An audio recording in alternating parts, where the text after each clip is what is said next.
கரூர் விஷயத்தில் அந்த பணம் கொடுக்கறதுல பல குளறுபடிகள் ஏற்பட்டிருக்கு. விஜய் தரப்புலையும் சரி, திருமாவளவன் தரப்புலையும் சரி, எவ்வளோ கொடுக்கலான்றதுல பல குளறுபடிகள் ஏற்பட்டு நான் வந்து ஆட்சேபிக்கிறேன். நீங்கள் குளறுபடின்னு சொல்கிறீங்க, கேவலங்கள் நடைபெற்று இருக்கின்றன. இவங்க செத்து போனவங்களாம் வந்து ஒரு ஹீரோவை பார்க்க போகிறேன்னு போய் கொழுப்பு பிடிச்சி போனாங்கய்யா. ஒரு படத்துக்கு நீங்கள் 100 கோடி ரூபா வாங்குறீங்கன்றது இன்னும் குறைந்தபட்சம் 100 கோடி வாங்குறீங்கன்னு எல்லாருக்கும் தெரியுது. வருஷத்துக்கு 1 2 நடிக்கிறீங்க. அப்போது 500 1000 கோடி ரூபா நீங்கள் பணம் வச்சுருப்பீங்கிறது ஒரு சாதாரண கணக்கிலேயே ஒருத்தர் முடிவு பண்ணலாம். இது 8 கோடி ரூபா ஒரு பெரிய விஷயமா? இப்போ என்ன சொல்கிறாரு, மாதம் 5000 ரூபாயா 20 வருஷத்துக்கு கொடுக்குறாராம் சார். ஆனால் நேற்று ஆதவர்ஜுனா தெளிவாக சொன்னார் சார். சம்பவம் நடந்து 5வது நாளே வந்து சொல்லிட்டார் தலைவர் வந்து 41 பேரையும் நம்ம தத்தெடுக்க போகிறோம், அவங்கள நம்ம தான் வளர்க்க போகிறோம் அப்படின்னு சொல்லிட்டாரு. 5000 ரூபா கொடுத்து வளர்க்க போகிறீங்களா? விசிகாலேருந்து 50,000 ரூபா எவ்வளோங்க மொத்தம் வருது? 20 லட்சம் ரூபா வரும். ஒரு சுமார் செக்கு கொடுத்துட்டாராம். செக்கு பவுன்ஸ் ஆகிடாமல் இருக்கணும்னா, அதாவது செக்குக்கு பணம் இல்லாமல் திரும்பி போயிடாமல் இருக்கணும்னா, நிர்வாகிகள் ஆளுக்கு 10,000 ரூபா போட்டு கொடுங்க, எப்படியாவது எங்கேயாவது வசூல் பண்ணி கொடுங்க. மாவட்ட செயலாளர் எப்படியாவதுன்னா, வியாபாரிகள், கடைகள், தொழிலதிபர்கள் விரட்டியோ முறைத்து பார்ப்பவர்களை 4 தட்டு தட்டியோ ஒழுங்கா கூட அடிக்கல. அப்போ ஒழுங்கா அடிக்கணும்னு ஆசை உங்களுக்கு இருக்குன்றது தெரியுதா? இதற்காகவே திருமாவளவனை கைது செய்யலாம். டிஜிபியை விட்டு, தமிழ்நாடு டிஜிபியை விட்டு ஒரு அறிவிப்பு கொடுக்க சொல்லுங்களேன். 4 அடி வரைக்கும் அடிச்சா நாங்கள் எந்த வித நடவடிக்கையும் எடுக்க மாட்டோம். அப்புறம் அடுத்தது வந்து அருவாளால் 4 வெட்டுனா நாங்கள் வந்து எந்த வித நடவடிக்கையும் எடுக்க மாட்டோம் அப்படின்னு வச்சுக்கலாமா? யார் மேலே வேணாலும் தவறு இருக்கலாம், அந்த நொடியில் நிகழக்கூடியது. அந்த ராஜீவ்காந்தி என்பவர் திருமாவண்டி மேல் ஸ்கூட்டரால் இடித்து திருமாவை வந்து கொலை செய்ய வேண்டும் என்ற நோக்கோடு செயல்பட்டிருப்பார்னு சொன்னால் யாருமே நம்ப மாட்டாங்க. அந்த தம்பி பண்ணதெல்லாம் ரைட்டுன்னு நான் சொல்லலை, அவர் யாருன்னே நமக்கு தெரியாது. இப்போ கடைசியில் என்ன வந்துச்சு, அவர் யாருன்றதை தாண்டி அவர் எந்த சாதின்னு போய், இது சாதி ரீதியான இது எங்கே வரும்? தென் மாவட்டத்தில் ஒரு பிரச்சனையாக வரும், வட மாவட்டத்தில் ஒரு பிரச்சனையாக வரும், கொங்கு மாவட்டத்தில் ஒரு பிரச்சனையாக வரும். சாதியை ஒழிப்பதாக நீங்கள் வந்து பொய் சொல்லி சாதி தீயை வந்து அங்கங்கே அணையாமல் பார்த்து கொண்ட இந்த திராவிட துரோகத்தினால் வந்து இப்போ நான் கேட்குறேன் திமுக காரங்களுக்கு, நேர கேமராவை பார்த்து கேட்குறேன். தந்தை பெரியார்னு எல்லாரும் பேசுகிறீங்கள, உங்களை பார்த்து கேட்குறேன். உங்கள் மூலமாக நேயர்களுக்கும் திமுக காரர்களும் பார்த்து கேட்குறேன். தந்தை பெரியார் என்ற பட்டத்தை அவருக்கு கொடுத்தது யார்? எந்த விழாவில்? இப்போவே நீங்கள் பதில் சொல்லிட்டீங்க. இங்கேயே கையிலேயே ஒரு பிளேட் எடுங்க, ஒரு பக்கம் மீசை எடுத்துக்கிறாங்க.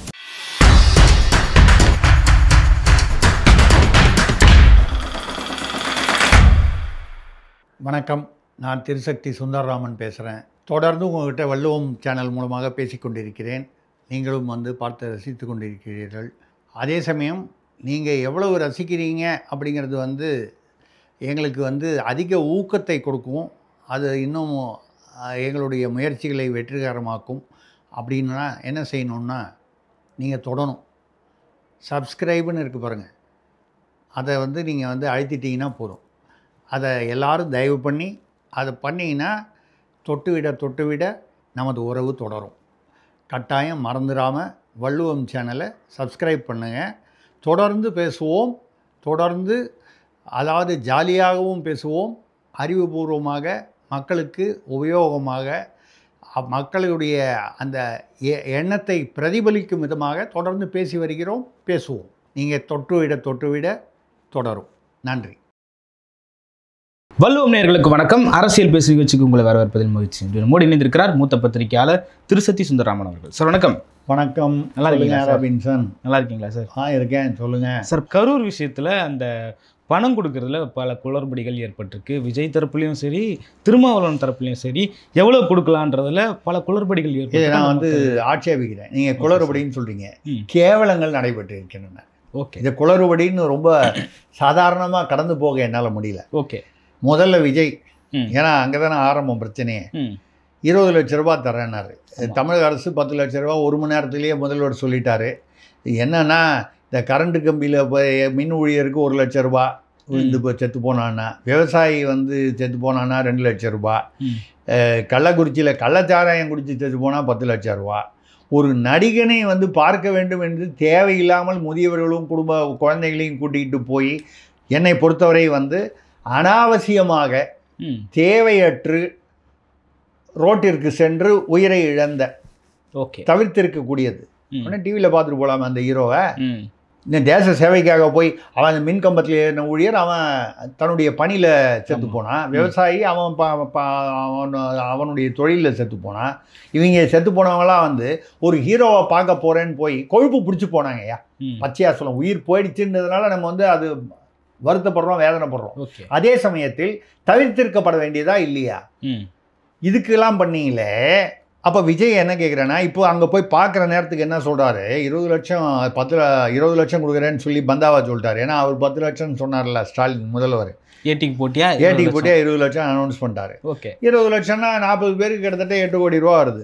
உங்கள்கிட்ட 8 கோடி ரூபா இல்லையா? வருமான வரித்துறையிலேயே நீங்கள் கொடுத்துருக்கிற சொத்து வந்து கிட்டத்தட்ட 600 கோடி ரூபா சொத்துன்னு தகவல் வெளியில் வருது. வருமான வரித்துறையில் அவர் என்ன ஃபைல் பண்ணார் நமக்கு தெரியாது. பட் வலையதள தகவலில் பிரகாரம் 610 ரைட்டு. ஒரு படத்துக்கு நீங்கள் 100 கோடி ரூபா வாங்குறீங்கன்றது இன்னும் குறைந்தபட்சம் 100 கோடி வாங்குறீங்கன்னு எல்லாருக்கும் தெரியுது. வருஷத்துக்கு 1 2 நடிக்கிறீங்க. அப்போது 500 1000 கோடி ரூபா நீங்கள் பணம் வச்சுருப்பீங்கிறது ஒரு சாதாரண கணக்கிலேயே ஒருத்தர் முடிவு பண்ணலாம். இந்த 8 கோடி ரூபா ஒரு பெரிய விஷயமா? இப்போ என்ன சொல்கிறாரு, மாதம் 5000 ரூபாயா 20 வருஷத்துக்கு கொடுக்குறாராம் ஆயில் காப்பீடு. அதான் மாதம். ஏங்க 20 லட்ச ரூபா கொடுத்தா அவன் பேங்க்கில் போட்டால் அவனுக்கு வட்டி வாங்கிட்டு போகிறான். 7% 8% ஃபிக்ஸட் டெபாசிட்டில் வட்டி வருது இல்லை மாதத்துக்கு. அது எவ்வளோ வரும்? 8%னா நீங்கள் வந்து கிட்டத்தட்ட முக்கால் வட்டி. முக்கால் வட்டின்னா 20,000னா முக்கால்னா கிட்டத்தட்ட ஒரு 15,000 ரூபா வட்டி வரும் மாதம் அவனுக்கு. அவன் பேங்க்கில் போட்டால் அவனுக்கு 15,000 வட்டி வரும். நீங்கள் 5000 20 வருஷத்துக்கு தருவீங்களா? இது ஏமாற்று மோசடியா இல்லையா? அதுவும் 41 உயிர்கள் வந்து உங்களால் உங்களாலேயும் திமுக அரசுக்கு அதில் வந்து பங்கு இருக்குன்னு வச்சுக்கிட்டா கூட உங்களாலேயும். சார் ஆனால் நேற்று ஆதவர்ஜுனா தெளிவாக சொன்னார் சார். சம்பவம் நடந்து 5வது நாளே வந்து சொல்லிட்டார் தலைவர் வந்து 41 பேரையும் நம்ம தத்தெடுக்க போகிறோம், அவங்கள நம்ம தான் வளர்க்க போகிறோம் அப்படின்னு சொல்லிட்டாரு. 5000 ரூபா கொடுத்து வளர்க்க போகிறீங்களா? இந்த வளர்க்குறதுன்னு என்னங்க?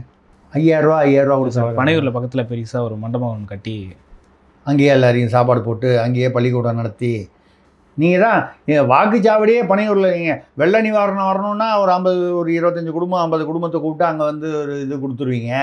அப்புறம் வந்து தூய்மை பணியாளர்களை வந்து அவங்கள பற்றி அது அவங்களுடைய போராட்டத்தில் வந்து கலந்து கொள்ளணுன்னா அங்கே போக மாட்டீங்க, ரிப்பன் பில்டிங்க. உங்கள் வீட்டுக்கு கூப்பிட்டு அவங்களோட அங்கே உட்காந்து டீ குடிப்பீங்க. அப்புறம் தேர்தலில் வாக்கு போடுறவங்களாம் வந்து விஜய்க்கு வாக்கு போடணுன்னா நீங்கள் வந்து பனையூரில் ஒரு வீட்டுக்கு போயிட்டு அங்கே வந்து பூத்து அங்கே தனியாக வந்து பெட்டி வச்சு அங்கே போடுவீங்களா? ஏங்க நீங்கள் வந்து 41 பேரை நாங்கள் தத்து எடுத்துக்கொள்கிறோம். தத்து எடுத்துக்கலன்னா என்ன? தத்து எடுத்துக்கிறதுன்னு என்னன்னு தெரியுமா? அந்த குடும்பத்துக்கு ஆகக்கூடிய எல்லா விதமான செலவுகள், வாழ்வாதார செலவுகள், கல்வி உட்பட எல்லா விதமான வாழ்வாதார செலவையும் எடுத்துக்கிறதுக்கு பேர் தான் தத்து. ஐயா நீ அதை தத்து வேண்டாம் 10 வேண்டாம். நீ சொன்ன 20 லட்சம் நீ தானே சொன்ன. உன்னை யாராவது வந்து கேட்டாங்களா? இல்லை. நீ அதனை சொன்ன 20 லட்சம்னா 20 லட்சம் அன்றைக்கி போகிற அன்றைக்கி 20 லட்சம் செக்கு கொடுக்கணுமா இல்லையா? மாதம் 5000 ரூபாய் 20 வருஷத்துக்கு தரேனா? நீ 2 வருஷத்துக்கு கட்சி மூலம் நடத்துவியானே தெரியல இன்னும் இன்னைக்கு உள்ள சூழ்நிலையில். இவரால் எவ்வளோ நாள் கட்சி இப்போ அப்படி ஆரம்பித்த சரத்குமார் கட்சி என்ன பண்ணார்? எங்கேயோ கொண்டு போய் அவர் பண்ணிவிட்டு அவர் ஒதுங்கிட்டார். அவர் பாஜகவில் சேர்ந்துட்டார். மக்கள் நீதி மையம்னு ஆரம்பித்தவர் என்ன ஆனார்? டார்ச்சை வச்சுக்கிட்டு நான் வந்து திமுகவுடைய ஊழலுக்கு எதிராகத்தான் கட்சி ஆரம்பிக்கிறேன்னு சொன்னவர் அவங்க காலை பிடிச்சிக்கிட்டு தான் எம்பி ஆனார். கட்சி அது அந்த இடத்துல திருசங்கம் மாதிரி தொங்குது, இருக்கா இல்லையான்னு தெரியாத அளவுக்கு. வைகோ என்ன ஆனார்? அவர் கட்சி எங்கே இருக்குது? இப்படி அதாவது உங்களுக்கு மூத்தவர்களாக இருக்கும் பொழுது 20 வருஷத்துக்கு நீங்கள் வந்து இன்னும் நீ சினிமாவில் நடிப்பீங்களா? உங்களுக்கு வருமா? தாவேக்கா இருக்குமா? நான் என்ன சொல்கிறேன், எதுக்கு நீங்கள் இவர் ஒரு பக்கம் இப்படி ஒரு இது வந்து ஒரு உயிர் பலியையும் தாண்டி இப்படி வந்து மக்களை வந்து இது வந்து மோசடி என்று சொல்கிறேன். அதே மாதிரி ஒரு திருமாவளவன் பாருங்கள், நாங்கள் ஆளுக்கு எல்லாம் அப்போது பிஜேபியிலேருந்து 1 லட்ச ரூபா கொடுக்குறேன்னாங்க. ஏதோ ஒரு காங்கிரஸோ ஏதோ ஒரு கட்சி 1 லட்சம், இன்னொரு கட்சி 2 லட்சம். ஆமாம் ரைட், யாரோ கொடுத்துட்டு போங்க ரைட்டு. விசிகாலேருந்து 50,000 ரூபா எவ்வளோங்க மொத்தம் வருது? 20 லட்ச ரூபா வருது. ஆமாம், ஒரு சுமாராக செக்கு கொடுத்துட்டாராம்.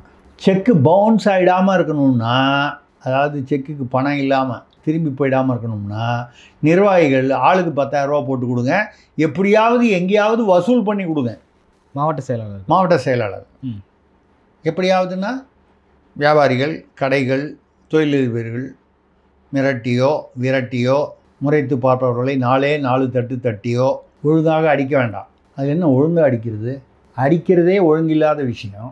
அதில் ஒழுங்காக அடிக்கலைனாங்க 4 தட்டு தான். வெக்கமா இல்லை? சார் அது பேச்சு வழக்கில் சொன்னது சார், ஒழுங்கா கூட அடிக்கல அப்படின்னு, ஒழுங்கா கூட அடிக்கல அப்படின்னு ஒரு பேச்சு வழக்கில். அப்போ ஒழுங்கா அடிக்கணும்னு ஆசை உங்களுக்கு இருக்குன்றது தெரியுதா? அப்பொழுது இதற்காகவே திருமாவளவனை கைது செய்யலாம், வன்முறையை தூண்டி விடுகிறார் என்பதற்காக. ஏன்னா ஒழுங்கா கூட அடிக்கல, 4 தட்டு தான் தட்டணும்னா அவருடைய தொண்டர்கள் வந்து இதை எப்படி எடுத்துக்கொள்வார்கள்? வேற ஒரு இடத்துல தகராறு. இது கடைசியில் அது எங்கே வந்தது? வழக்கறிஞர்கள் வந்து விசிக வழக்கறிஞர்கள் இவருக்கு ஆதரவாக போராட்டம். அந்த ராஜீவ்காந்திங்கிறவர் மிச்ச அவர் முக்குலத்தோர் மற்ற சாதியினர். ஆக சாதாரணமாக ஒரு ஸ்கூட்டரும் ஒரு காரும் லேசாக இடிச்சிருச்சு. இது கார் மேலேயும் தப்பு இருக்கலாம், ஸ்கூட்டர் மேலேயும் தப்பு இருக்கலாம். இந்த திருமாவளவன் போன்ற ஒரு ஒரு ஒரு ஒரு ஒரு இவ்வளவு முதிர்ச்சி உள்ளதாக கருதப்படும் தலைவர், அனுபவம் உள்ள தலைவர், தம்பி பார்த்து போப்பா, ரைட்டில் ஒடிச்சிட்டு போல இருக்கு, கொஞ்சம் பார்த்துப்போ, முடிஞ்சுதா? அவங்க ஆட்டில் கீழே இறங்கி போல, ஏய் தெரி விடுப்பா, அவன் தெரியல அவனுக்கு. இது எவ்வளோ வந்து ஒரு மேன்மையாக இவருடைய இமேஜுக்கு வந்து எவ்வளோ உயர்ந்ததாக இருக்கும். சும்மா அவன் போட்ட காவல்துறை எதிரில் வச்சே அடித்து பார் கவுன்சில் வரைக்கும் விரட்டிக்கிட்டு போய் உள்ளே போய் பார் கவுன்சிலுக்குள்ளே சேதம்லாம் பண்ணியிருக்காங்க. பார் கவுன்சிலேருந்து புகார் வராது. ஏன்னு கேட்டால் பார் கவுன்சில் தலைவர் வந்து விடுதலை கட்சி சிறுத்தை சேர்ந்தவர், அவர் பார் கவுன்சில் தலைவர். சரி, அது ரைட்டு, விட்டுருங்க. ஆனால் அந்த தனிப்பட்ட ஆள் அவர் என்ன பெரிய கையில் ஒரு 60 எடுத்துக்கிட்டு வந்து திருமாவளவனை தாக்க வந்துட்டாரா? அப்படி யாரும் தைரியமாக வந்துடுவாங்களா? திருமாவுக்கென்று ஒரு ஒரு ஒரு கூட்டம் இருக்கிறது, ஒரு கட்சி இருக்கிறது, ஒரு ஒரு சாதியினருடைய சப்போர்ட் இருக்குது. அந்த சாதியில் இருக்கிற எல்லாருமே திருமாவை தான் சப்போர்ட் பண்ணுறாங்கன்னு சொல்லலை. நம்ம 2 பேரும் ரோட்டில் போகிறோம், உங்கள் வண்டி என் வண்டி மேலே இடிச்சிருச்சு, என்னங்க அப்படி நீங்கள் முறைக்கிறீங்க, அதனால் உங்களை நான் 4 அடி அடிக்கிறதுக்கு எனக்கு வந்து சட்டத்தில் இடம் இருக்கா? டிஜிபியை விட்டு, தமிழ்நாடு டிஜிபியை விட்டு ஒரு அறிவிப்பு கொடுக்க சொல்லுங்களேன். 4 அடி வரைக்கும் அடித்தா நாங்கள் எந்த வித நடவடிக்கையும் எடுக்க மாட்டோம். அப்புறம் அடுத்தது வந்து அருவாளால் 4 வெட்டு வெட்டுனா நாங்கள் வந்து எந்த வித நடவடிக்கையும் எடுக்க மாட்டோம் இப்படின்னு வச்சுக்கலாமா? தலைவர்கள் என்பவர்கள் வந்து அந்த தலைமை பண்பு இருக்கணும். நீங்கள் வந்து வன்முறையை வந்து நீங்கள் அதாவது அடக்குவது, உங்களுக்கு கீழே இருக்கிறவன் வந்து ஒரு கால் உங்களை மீறி அதை நடந்து கொண்டால் கூட, இப்போ நீங்கள் விஜயை நோக்கி என்ன சொல்கிறீர்கள்? இந்த கூட்டம் வந்து ஒழுங்காக அது ஒரு கட்டுப்பாட்டுடன் இல்லை என்று சொல்கிறீர்கள். 2 வருஷமாக கூட கட்சி ஆரம்பிக்கலை, கட்சி ஆரம்பித்து 2 வருஷம் கூட ஆகலை. விஜய்க்கு தெரியலன்னு சொல்லக்கூடிய திருமாவளவன் 25 வருஷமாக இவரே எம்எல்ஏவாக இருக்கார். அதுக்கு முன்னால் கட்சி ஆரம்பித்தார். இவர் வந்து கட்டுப்பாட்டில் வச்சுருக்காரு. இவர் வண்டியில் உட்காந்துருக்கும் போதே இறங்கி போய் அடிக்கிறாங்க. அதை இவரும் ஆதரிக்கிறாரு. 4 தட்டு தட்டினா ஒழுங்காக கூட அடிக்கலை. அப்போ ஒழுங்காக அடிக்கிறதுனா என்ன அர்த்தம்? ரத்தம் வர மாதிரியோ இல்லை உயிர் போகிற மாதிரியோ அப்படி அர்த்தமா? அப்படி ஒரு தேவையில்லாத ஒரு கேள்விக்கு இடம் கொடுக்குது இல்லை. நீனும் உங்களே என்னையும் கேட்டாலும் என்ன தெரியல, அது ஸ்கூட்டர் ரைட்டில் போயிருக்கலாம், தப்பாக போயிருக்கலாம், இல்லை அந்த வண்டி திருமாவோட வண்டி டக்குன்னு லெஃப்டில் வந்திருக்கலாம், யார் மேலே வேணாலும் தவறு இருக்கலாம். அந்த நொடியில் நிகழக்கூடியது. யாருமே அந்த ராஜீவ்காந்தி என்பவர் திருமாவண்டி மேல் ஸ்கூட்டரால் இடித்து திருமாவை வந்து கொலை செய்ய வேண்டும் என்ற நோக்கோடு செயல்பட்டிருப்பார்னு சொன்னால் யாருமே நம்ப மாட்டாங்க. ஓகே, அப்படி இருக்கும்பொழுது ஒரு சிறு நிகழ்வு, அந்த நிகழ்வை வந்து தவிர்த்திருக்கலாம். அந்த தம்பி முறைச்சது தப்புன்னா கூட அந்த தம்பி பண்ணதெல்லாம் ரைட்டுன்னு நான் சொல்லலை. அவர் யாருன்னே நமக்கு தெரியாது. இப்போ கடைசியில் என்ன வந்துச்சு, அவர் யாருன்றதை தாண்டி அவர் எந்த சாதின்னு போய் இது சாதி ரீதியான இது எங்கே வரும்? தென் மாவட்டத்தில் ஒரு பிரச்சனையாக வரும், வட மாவட்டத்தில் ஒரு பிரச்சனையாக வரும், கொங்கு மாவட்டத்தில் ஒரு பிரச்சனையாக வரும். இதுவே வந்து திருமா போன்ற தலைவர் வந்து இதை தவிர்த்து இருக்கணும்னா, தம்பிங்களா கூட இருக்க தம்பிங்களே, இது ஏன்பா அதெல்லாம் வண்டி இறங்கவே வேணாம், விடுங்க தம்பி பார்த்து போப்பா, முடிஞ்சு போச்சா? சரி, அவர் தான் சொல்கிறாருன்னா அண்ணன் திருமாவை யார் முறைத்தாலும் நான் விட மாட்டேன். நீங்கள் என்ன அவருக்கு மெய் பாதுகாப்பாளரா? சார், ஆனால் அவர் திரும்ப சொல்லிட்டார் சார், இந்த மாதிரி இது வந்து குடும்ப சண்டையாகிடும், விட்டுருங்க, எனக்கு தெரியல, யார் மேலே தப்புன்னு தெரியல, அது என்ன விவகாரம்னு தெரியல. ஏன் அரசியலில் இருக்கும்போது நம்ம பேசுகிற ஒரு வார்த்தைக்கும் வந்து அது எந்த விதமாகவும் அர்த்தம் கொண்டுருவாங்க. ஓகே இல்லையா? இப்போது நான் வீட்டில் பேசுகிறது வேற, நான் வந்து கேமரா முன்னால் பேசுகிறது வேற. ஓகே, கேமரா முன்னால் நான் தவறாக பேசினா கீழே கமெண்ட்டில் வந்து காரி துப்புறானா இல்லையா? நல்லா பேசுனா பாராட்டுறவனும் இருக்கான். ஆமாம், ஏதோ ஒன்று தவறாகோ தகவல் ஏதாவது 1956 வந்து சினிமா படம் அப்படின்னு சொன்னால், இல்லைங்க 58 வந்த படம் அப்படின்னு ஒன்றும் தவறு இல்லை. ஓகே, ஸோ குறைகளை சுட்டி காண்பிப்பது வந்து தவறுன்னே நான் சொல்லலை. அப்படி இருக்கக்கூடிய ஒரு இதில் ஒரு அரசியல் தலைவர் என்பவர் தான் பேசுவதில் எவ்வளவு கவனமாக இருக்க வேண்டும்? வன்முறை ஒரு தீர்வாகாதுன்னு சொல்லிட்டு போயிருக்கலாம், இல்லை இந்த விஷயத்தில் கருத்தே தெரிவிக்காமல் இருந்திருக்கலாம். ராஜா கூட கிண்டலாக பேசியிருக்காரு. விவசாயிகள்லாம் வந்து திருமா அதாவது நெல் கொள்முதல் வந்து போய் வந்து பண்ணல, அதனால் வந்து ஏதாவது அங்கே வந்து பிரச்சனை பண்ணாங்கன்னா நீங்கள் நம்ம திருமாவுடைய ஸ்டைலில் 4 தட்டு தட்டுங்க திருமா பாணியில், அப்படி கிண்டல் பண்ணுற மாதிரி அதை கோத்து கிண்டல் பண்ணியிருக்கார் எச் ராஜா அவர்கள் பாஜக. அப்போ இந்த 4 தட்டு தட்டுனா யார் முறைச்சாலும் 4 தட்டு தட்டிடலாமா? திருமாவருக்கு திருமணம் ஆகவில்லை. திருமணம் ஆகியிருந்தால் இப்படிலாம் பேசியிருக்க மாட்டார். முறைச்சா 4 தட்டு தட்டணுன்னா முதல்ல வீட்டில் புருஷன் பொண்டாட்டியை முறைச்சாலோ பொண்டாட்டி புருஷனை முறைச்சாலோ 4 தட்டு தட்டினா அப்புறம் அங்கே என்ன நடக்குங்கிறது ஒரு குடும்பத்தை பொறுத்து இருக்குது, கடவுளுக்கு தான் தெரியும். ஓகே, பொண்டாட்டியை பார்த்து முறைச்சா அது என்ன பிரச்சனையாகும், இல்லை பொண்டாட்டி புருஷனை பார்த்து முறைச்சா அது அவரவர்களுடைய இயல்பை பொறுத்து இருக்குது. இது ஒரு வீட்டுக்குள்ளேயே இவ்வளவு பிரச்சனைகள் வரக்கூடும்னா ரோட்டில் வந்து முறைச்சா 4 தட்டு தட்டலாம் தப்பில்லைங்கிற ஒரு அர்த்தத்தில் பேசுவது எவ்வளவு தவறானது. இந்த 50,000 ரூபாய் வந்து செக்கு பவுன்ஸ் ஆகிடும்னு சொல்லி கேட்குறது, நான் சொல்கிறேன் முதல்ல நீங்கள் பணத்தை கலெக்ட் பண்ணுங்க, கலெக்ட் பண்ணதுக்கப்புறம் 50,000 ரூபா செக் கொடுங்க, அதுதானே முறை. ஆமாம் சார். அதில் வேறு வந்து நீங்கள் பணம் போடுங்க, உங்களுக்கான பொறுப்புகள் நிர்வாக பொறுப்புகள் வரும். அப்போ யார் ஏலம் விட்றீங்க, அந்த பதவிகளை வந்து ஏலம் விட்றீங்க, 50,000 ரூபா 1 லட்சம் 2 லட்சம் யார் வந்து வசூல் பண்ணி தரீங்களோ உங்களுக்கு பதவி தரப்படும்னா நீங்கள் அதனால தான் என்ன பண்ணுறாங்க, நல்லா நினச்சி பாருங்கள். இது லாபம் அடைந்தது யார்? திருமாவுடைய அந்த என்ன சொல்கிறது விபத்து, அந்த அந்த அந்த அவர் பேச்சுனால திமுகவுக்கு தான் லாபம். ஏன் லாபம்? திருமாவுடைய இமேஜ் டவுன் ஆச்சுன்னா 6 சீட்டு நாங்கள் அதிகாரத்தில் பங்கு கேட்போம், 25 சீட்டு வாங்க மாட்டோம் சொன்னால கூட்டணியில் வச்சுருக்கிறதே அதிகம். இல்லை அது தேர்தலில் பிரதிபலிக்குமா? நிச்சயமாக பிரதிபலிக்கும். எனக்கு கிடைத்த தகவலின்படி முதல்வர் வந்து திருமாவர்களை தொடர்பு கொண்டு உளவுத்துறை வந்து எங்களுக்கு வந்து சொன்ன செய்தி, இதனால் தேர்தலில் வந்து திமுக கூட்டணிக்கு மிகப்பெரிய ஒரு பின்னடைவு இருக்கும், அதனால் நீங்கள் அந்த பாதிக்கப்பட்ட, ஏன்னா வந்து இப்போ வந்து அங்கங்கே வழக்கறிஞர்கள் வந்து முக்குளத்தோர் வழக்கறிஞர், வன்னியர் வழக்கறிஞர், இப்படி இது சாதி ரீதியாக போயிடுச்சு. அதை தடுப்பதற்கு நீங்கள் வந்து அந்த பாதிக்கப்பட்ட ராஜீவ்காந்தியை மருத்துவமனையில் சென்று பார்த்து வழக்கமாக அவரோட புகைப்படம் எடுத்துக்கொண்டு தட்டி கொடுத்து சமாதானமாக போக மாதிரி 4 வார்த்தை பேசி இதை செய்யுங்கள் என்று சொல்லியிருக்கிறார் என்று எனக்கு ஒரு தகவல். இல்லை அப்படி முதல்வர் சொல்லியிருந்தால் அதில் நான் வந்து அதை தவறு என்று சொல்லவில்லை, அரசியல் ரீதியாக தார்மீக ரீதியாக சரி என்று ஏற்றுக்கொள்கிறேன். நீதிமன்றத்தில் சாதி இல்லை, இப்போ முறையாக சாதி பெருசாக உருவாயிருக்கு. அதான் சொல்கிறேன். வழக்கறிஞர்னால் எல்லாரும் கருப்பு கோட்டு போட்டால் வழக்கறிஞர் நம்ம பொதுவாக பார்க்குறோம். இதில் பறையர் வழக்கறிஞர், முக்குளத்தோர் வழக்கறிஞர், வன்னியர் வழக்கறிஞர், கவுண்டர் வழக்கறிஞர், நீங்கள் தான் வந்து சாதி பலகையிலேருந்து பேரை அடிச்சுட்டு சாதியை ஒழிச்சிட்டேன்னு சொல்லி பேசிக்கிட்டு இருக்கீங்க. ஜிடி நாயுடு மட்டும் பேர் வைப்பீங்க.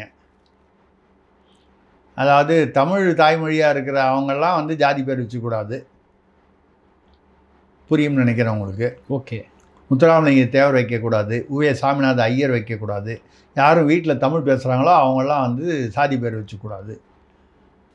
ஜிடி நாயுடுல ஜிடின்னு சொன்னால் யாருக்கு தெரியும்னு சொல்லி தங்கத்தன் நடிச்சு பேசினார். இப்போ நேற்றுக்கு திருமாவளவனே போயிட்டு ஜிடின்னு வச்சா தப்புன்னு இருக்குன்னு கேட்குறாரு கூட்டணியிலேருந்து.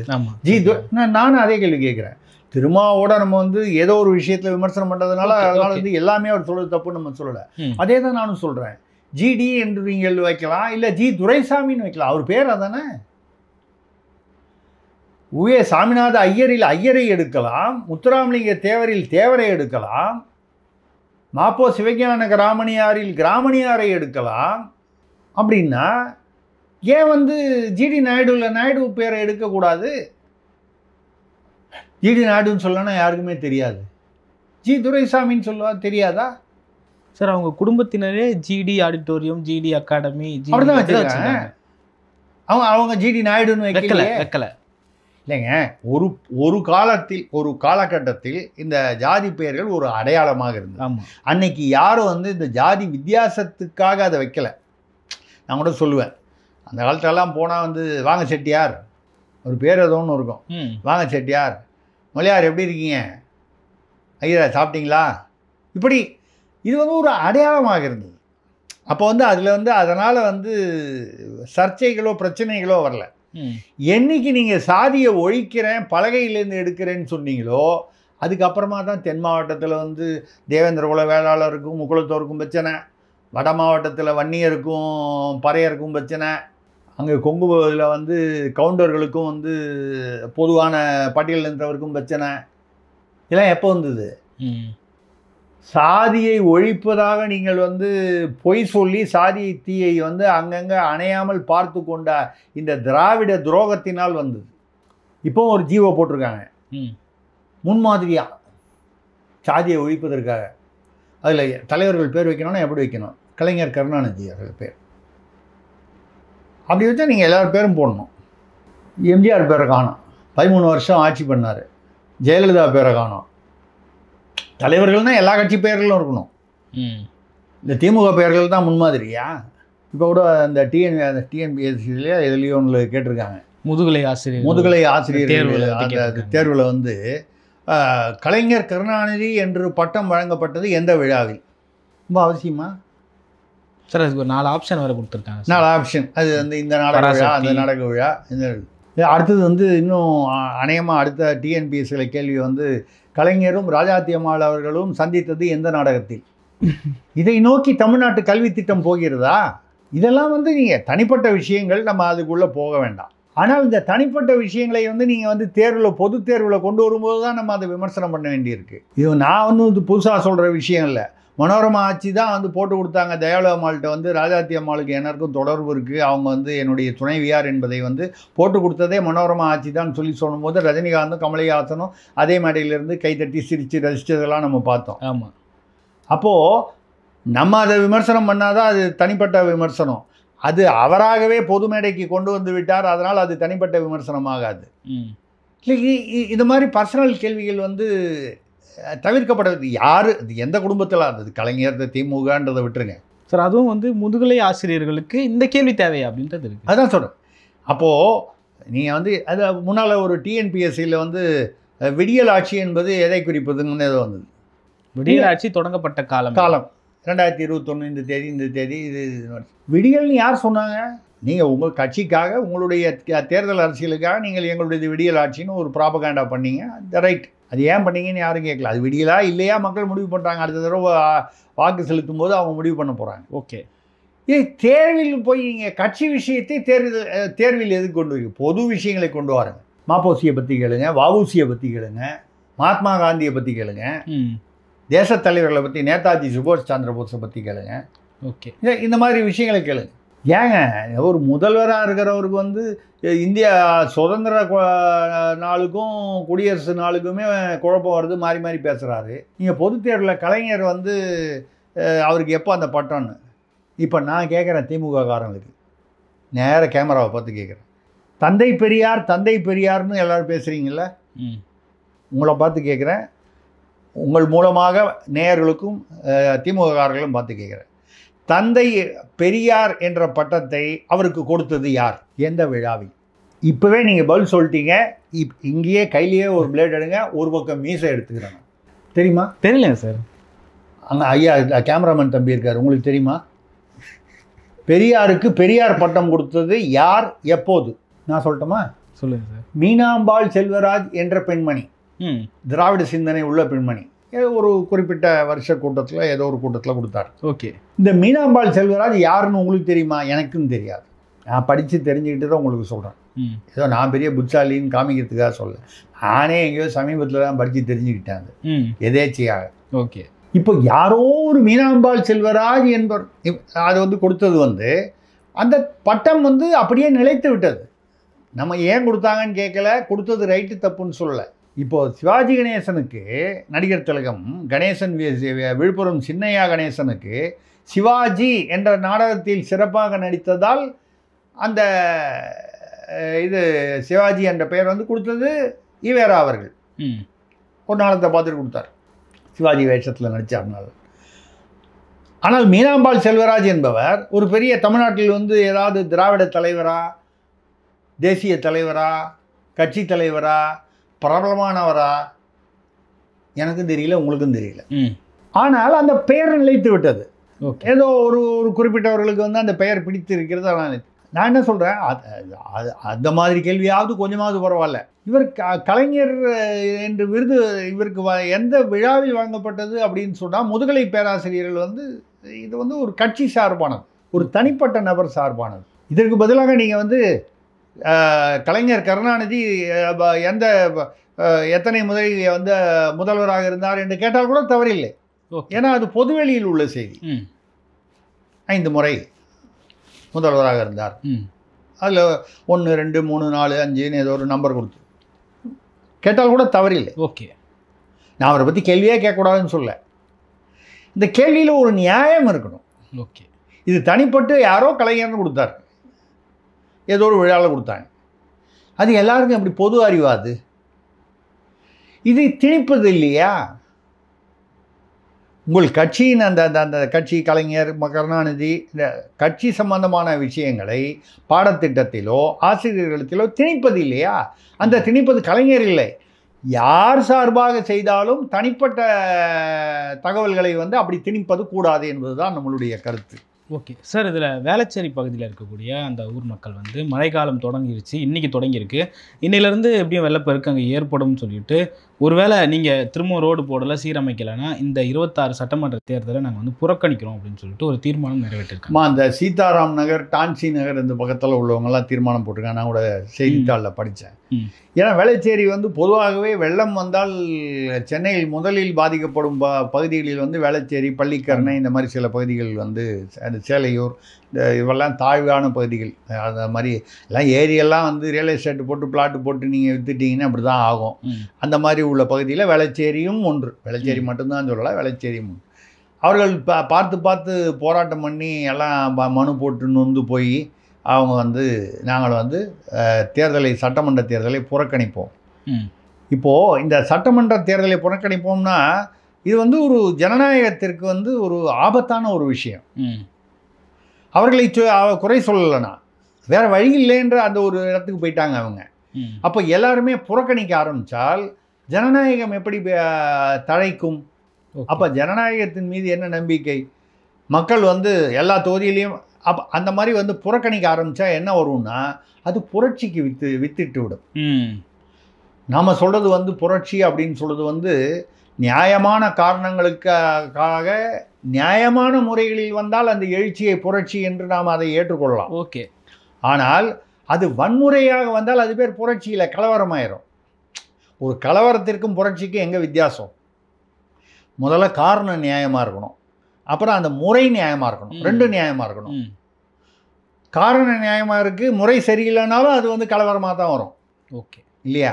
அந்த வகையில் ஒரு சட்டமன்ற புறக்கணிப்பு அப்படின்னு வந்ததுனால் அவர்கள் வந்து அந்த தேர்தல் முறை ஜனநாயகத்தின் மீது இருக்கும் நம்பிக்கையை மக்கள் மெல்ல இழக்கிறார்கள் என்பது ஜனநாயகத்திற்கு மிகப்பெரிய பேரிடி. திமுகவுக்கு மட்டும் பேரிடி நான் சொல்லலை.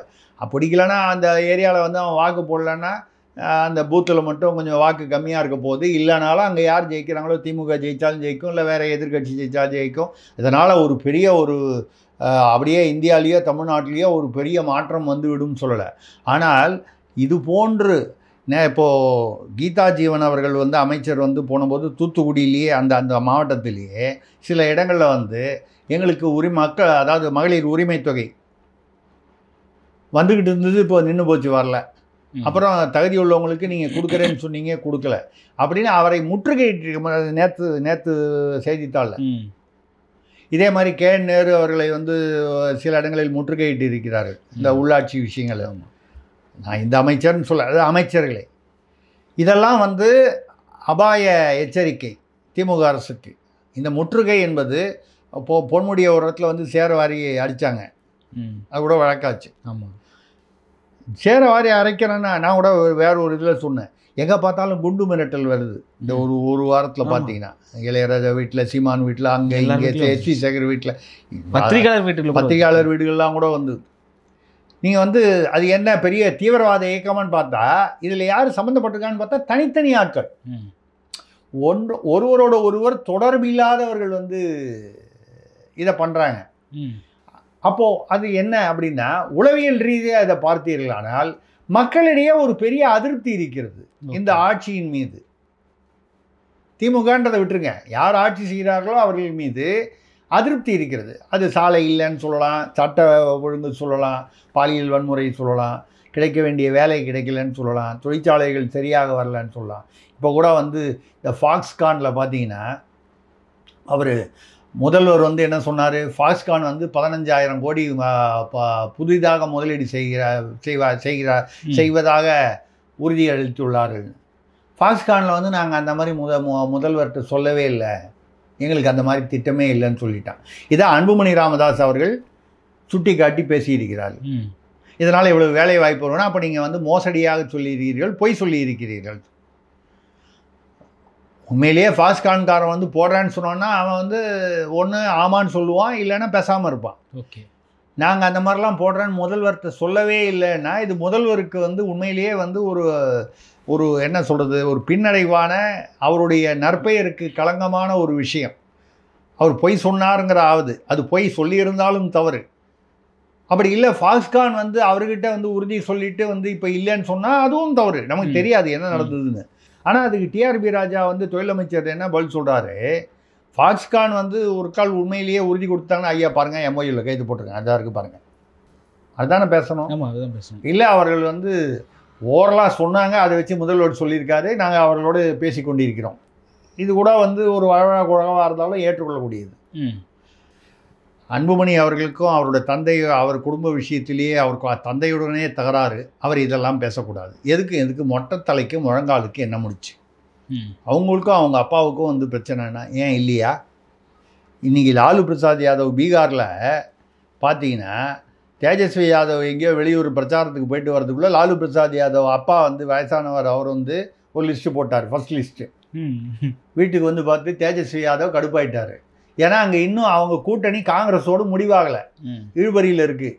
காங்கிரஸ் ஏதோ 70 சீட்டு கேட்குது, இவங்க ஏதோ 50 தான் கொடுப்பேன்றாங்க, ஏதோ ஒரு அது இன்னும் முடிவாகலை, இன்னும் கூட்டணியே முடிவாகலை. நீங்கள் வந்து அதில் அந்த கூட்டணி முடிவானால் தான் யாருக்கு எந்த கட்சிக்கு எந்தெந்த தொகுதின்னு வரும். அதுக்கு முன்னால் நீங்கள் ஃபர்ஸ்ட் லிஸ்ட் எப்படி போட்டிங்கன்னா அப்பாவுக்கும் பையனுக்கும் சண்டை நீங்கள் செய்தித்தாளில் வருது பீகாரில். இந்த அப்பாவுக்கும் பையனுக்கும் சண்டைன்றது லேட்டஸ்ட் ட்ரெண்டு போல் இருக்குது. இப்போ ராமதாஸ் ஐயாவுக்கும் அன்புமணிக்கும் இருக்குது. இப்போ இந்த லிஸ்ட்டு பிரச்சனை வந்து அங்கே மட்டும் இல்லை, திமுகலையும் இருக்குதுன்னு பேசிக்கிறாங்க. 3 லிஸ்ட்டு இருக்குன்றாங்க. அப்பா லிஸ்ட்டு, பையன் லிஸ்ட்டு, மருமகன் லிஸ்ட்டு, 3 லிஸ்ட்டு இருக்குன்றாங்க.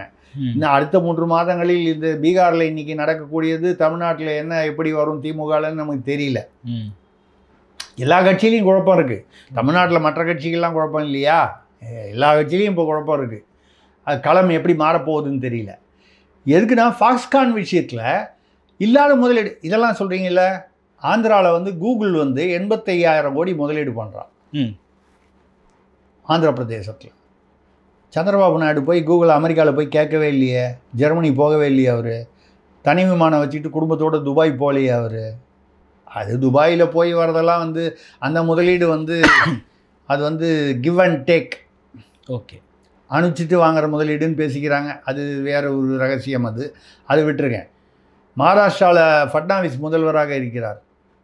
கிட்டத்தட்ட 2.5 லட்சம் கோடி முதலீடு போன வருஷம் வந்திருக்கு. அவர் ஒன்றும் ஜெர்மனி, ஃப்ரான்ஸு, அமெரிக்கான்னு எங்கேயுமே போகலையே.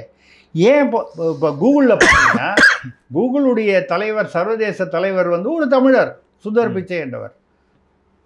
ஒரு தமிழர் தலைவராக இருக்கிற இடத்துல தமிழ்நாட்டு முதல்வரால் வந்து ஒரு பேச்சுவார்த்தை நடத்தி அவர் வரும்பொழுது அவரை வந்து உபசரித்து அதையில் அங்கே போய் அமெரிக்காவில் சந்தித்து அந்த 85,000 கோடி தமிழ்நாட்டிற்கு வாங்கியிருக்கலாமே, அசிங்கப்படாமல் இருக்கலாமா? ஃபாக்ஸ்கானில் வந்து 15,000 கோடி போடுறான்னா பணம் இல்லைன்ட்டான், அசிங்கமாக போச்சா? தமிழ்நாட்டுக்கும் அசிங்கம், தமிழ்நாட்டு முதல்வருக்கும் அசிங்கம், ஆட்சிக்கும் அசிங்கம். 85,000 கோடி ஆந்திராவுக்கு போகுதுன்னா ஏன் போகுது? அங்கே கட்டமைப்பு சரியாக இருக்கிறது, அவர்களுக்கு அது வந்து பொருத்தமாக இருக்கும் என்று போகிறது. மகாராஷ்டிராவில் 1.5 லட்சமோ 2 லட்சம் கோடியோ முதலீடு போகுதுன்னா ஏன் போகுது? அங்கே கட்டமைப்பை ஏற்படுத்தியிருக்கிறார்கள். நீங்கள் என்ன கட்டமைப்பை ஏற்படுத்தி இருக்கிறீர்கள்? ஒரு உரக்கிடங்கு எங்கேயோ வந்து இந்த சென்னை சுற்றுப்புறத்தில் எங்கேயோ ஒரு இடத்துல உரக்கிடங்கு கட்டிட்டாங்க, அதாவது உர மூட்டைக்காக அரசு. ஆனால் சாலையே போடலை. உரக்கிடங்கு சில கோடிகள் செலவு பண்ணி கட்டிட்டாங்க. நீங்கள் சாலை போட்டுட்டு இல்லை அங்கே வந்து கட்டணும், அதுக்கு யார் அப்ரூவல் கொடுத்தா? சாதாரணமாக ஒரு வீட்டு மனைக்கு நீங்கள் போட்டிங்கன்னா ஒரு தெரு இல்லாமல், சாலை இல்லாமல் உங்களுக்கு வீட்டு மனை அப்ரூவல் கிடைக்குமா? கிடைக்காது இல்லையா? ஒரு உரக்கிடங்கு, அரசு உரக்கிடங்கு கோடிக்கணக்கில் செலவு பண்ணி கட்டியிருக்காங்க, அதுக்கு சாலை வசதி இல்லை. இது நீங்கள் எப்படி பார்க்குறீங்க? இது அலட்சியமா, ஆணவமா, அகம்பாவமா? இதை என்ன சொல்கிறது? இந்த லட்சணத்தில் நீங்கள் ஆட்சி புரிந்தால் தமிழரை வந்து ஒரு தலைவராக கொண்ட கூகுள் கூட உங்கள் மீது, தமிழ்நாட்டின் மீது நம்பிக்கை இல்லாத ஒரு சூழ்நிலை. இதில் தமிழ்நாடுன்னு அவர் தமிழர் பாசம் என்ன, கூகுள் பிச்சை வந்து அவர் சொந்த கம்பெனி இல்லை, அது அவர் அங்கே முதன்மை அதிகாரி. அவரும் அவங்களுடைய போர்ட் ஆஃப் டைரக்டர்ஸ்க்கு பதில் சொல்லணும். ஏங்க தமிழ்நாட்டில் பண்ணலான்னு சொல்கிறீங்க, அங்கே கட்டமைப்பு என்ன இருக்குது, டீட்டெயில்ஸ் கொடுங்கன்னா, இல்லையே ஆந்திரா பெட்டராக இருக்கே அப்படின்னு அவர் என்ன பண்ணுவார்? ஓகே. அப்போது உங்களால் நீங்கள் ஜெர்மனி ஃப்ரான்ஸுன்னு போகிறீங்க, சரி எதுக்கு போகிறீங்க எதுக்கு நமக்கு தெரியல, போயிட்டு வந்துட்டீங்க. அதில் நீங்கள் சொல்கிற எந்த ஒரு மூலதனமும் அது உண்மை இல்லைன்னு வேறு வருது, அசிங்கமாக இருக்குது. ஏனென்றால் நீங்கள் கட்டமைப்பில் கவனம் செலுத்தவில்லை. இவ்வளோ வருஷமாக காவேரி நீருக்கு போராடுறோம், முல்லை பெரியாறில் போராடுறோம், கேரளாவோட, அந்த பக்கம் கிருஷ்ணாநிதிக்காக ஆந்திராவோட நம்ம போராட்டம். தடுப்பணைகள் கட்டி இருந்தால் நமக்கு வரக்கூடிய தண்ணீரில் காவிரியிலையோ இல்லை வேறு நீர்கள் மூலமாக, நதிகள் மூலமாக வரும் தண்ணீரில் ஏறத்தாழ 70% கடலில் வீணாக சென்று கலக்கிறது என்பது ஆய்வறிக்கை. இதுக்கு தடுப்பணைகள், இது நான் திமுக மட்டும் சொல்லலை, மாறி மாறி ஆளும் திமுக அதிமுக 2 ஆட்சிகளையும் குறை சொல்கிறேன். என்ன பண்ணியிருக்கணும்? பெருசாக நீங்கள் மேட்டூர் மாதிரி சாத்தனூர் மாதிரி அந்த மாதிரி பெருசாக அணை கட்டணும்னு கூட நான் சொல்லலை. சின்ன சின்ன தடுப்பணைகளாக 2 கோடி 3 கோடி அங்கங்கே போட்டிங்கன்னா அவங்களுக்கு என்ன பிரச்சனைன்னு கேட்டிங்கன்னா 2, அதுக்கு வாய்க்கால் போடணும். வாய்க்கால் போகிற இடத்துலலாம் நாங்கள் ரியல் எஸ்டேட்டில் போட்டு அதை பிளாட்டாக போட்டு ஃப்ளாட்டாக விற்றுட்டோம். இப்போ நீங்கள் தடுப்பணையில் தண்ணியை சேமிச்சிங்கன்னா வாய்க்கால் போட்டால் தண்ணி எங்கே போகும்? வீட்டு வழியாக போகுமா? உங்கள் வீட்டு பெட்ரூம் எங்கள் வீட்டு பெட்ரூம் வழியாக போகணும், தண்ணி போகுமா? அப்போது வாய்க்கால் சரி, ஆற்று நீரில் போகலான்னா ஆறில் இருந்து அங்கே மணல்லாம் அள்ளி விற்றுட்டோம். ஸோ அப்போது எங்கே பார்த்தாலும் ஏன் இந்த கட்டமைப்பை சரி செய்ய முடியவில்லை, இல்லை அதை மேம்படுத்த முடியவில்லை என்றால் ஊழலும் அந்த ஊழல் தொடர்பான விஷயங்கள் தான் காரணம். இன்றைக்கி கூகுள் 85,000 அங்கே போட்டான், இங்கே ஃபாக்ஸ்கான் 15,000 கோடி போடுறதா சொன்னது பொய்ன்னு அசிங்கப்படுறோம். இது இவ்வளோதான். இதுக்கு மேலே நம்ம திராவிட மாடலை இதுக்கு மேலே நம்ம என்ன சொல்கிறதுன்னு எனக்கு தெரியல. அதாவது இந்த நிகழ்வுகள் மூலம் இதெல்லாம் ஆள்பவர்கள், அது இன்றைக்கு ஆள்பவர்களும் சரி, எதிர்காலத்தில் ஆளப்போகிறவர்கள் அவர்கள் யாராக இருந்தாலும் சரி, இதையெல்லாம் ஒரு பாடமாக எடுத்துக்கொண்டு தமிழ்நாட்டு மக்களுக்கு நல்லது செய்ய வேண்டும்னு நினைக்கிறோம். அதே மாதிரி வன்முறையை தூண்டும் வகையில் எந்த தலைவரும் பேசக்கூடாது, உணர்ச்சி வசப்பட்டு பேசக்கூடாது. யாரோ ஒரு கடை தொண்டன் உணர்ச்சி வசப்படுற மாதிரி ஒரு தலைவரும் உணர்ச்சி வசப்பட்டு பேசுகிறார் என்றால் அப்போ தலைவர் பதவிக்கு அது நம்ம தகுதியாக இருக்கமான்ற ஒரு கேள்வி வந்துடுது இல்லையா? ஓகே. அந்த கேள்வியை யாரும் கேட்டுவிடக்கூடாது என்பது தான் நமதுடையது. நம்ம யாரையும் இழிவுபடுத்தியோ அவதூறாகவோ பேசுவது நமது எண்ணம் இல்லை. அப்படி ஒரு கேள்வி எழக்கூடிய ஒரு சூழ்நிலையை உருவாக்கக்கூடாது என்பது தான். பார்ப்போம், நம்புவோம், நல்லதே நடக்கும் என்று நம்புவோம். ஓகே சார், பல்வேறு அரசியல் கருத்துக்களை பகிர்ந்து கொண்டீங்க. மற்றும் ஒரு காணொலி சந்திப்போம். நன்றி சார். நன்றி.